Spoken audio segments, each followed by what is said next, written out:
first things first, of course, you're gonna need one of these explosive barrels here. So we're gonna spawn one of these guys real quick.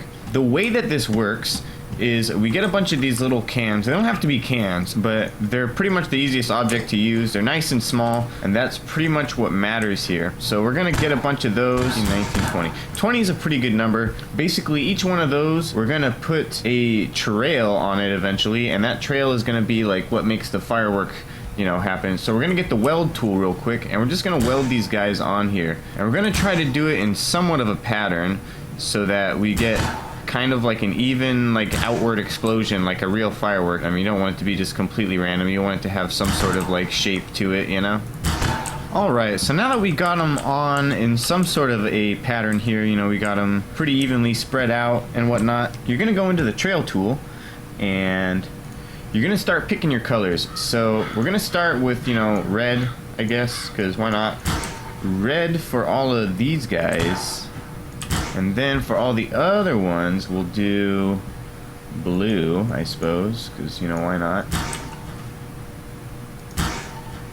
And I guess it doesn't really matter, like, what you set it to. There's a couple different, like, trails you can choose. I mean, you just kind of, you know, mess around with it, see which ones look good. That looks ridiculous. Now, I may be wondering, how do we get this thing to do its thing? So the next step here is you're just going to get a balloon. Make the rope as short as it can go, make the force as high as it can go, and you're just gonna put a balloon on top of these guys and they're ready to go. Now, basically, the balloon is just gonna make it go up in the air really fast, and when you have a force that high and an item this light, it goes up with a lot of force, and it goes up with enough force to just explode once it hits the ceiling. So here we're gonna just unfreeze it. And there you go, fireworks. Now, one more thing you can do. We're going to get the duplicator out again real quick, and then we'll put the balloon on it.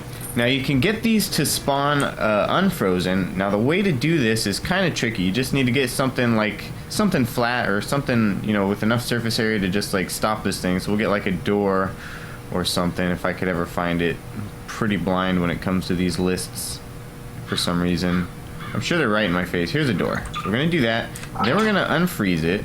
And then we're going to get our oops, that's a balloon tool. We're going to get our duplicator out again, and we're going to copy it while it's frozen, and we should be good. Now whenever you click though, it'll just spawn it automatically. The ceiling's not too high here though, so I don't know what the deal is, but it doesn't seem to want to work too well.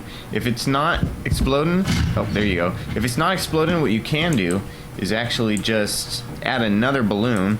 More balloons pretty much mean more force. So if we go like this, and we get ourselves a couple more balloons on there, then we do our little diddly diddly door trick again.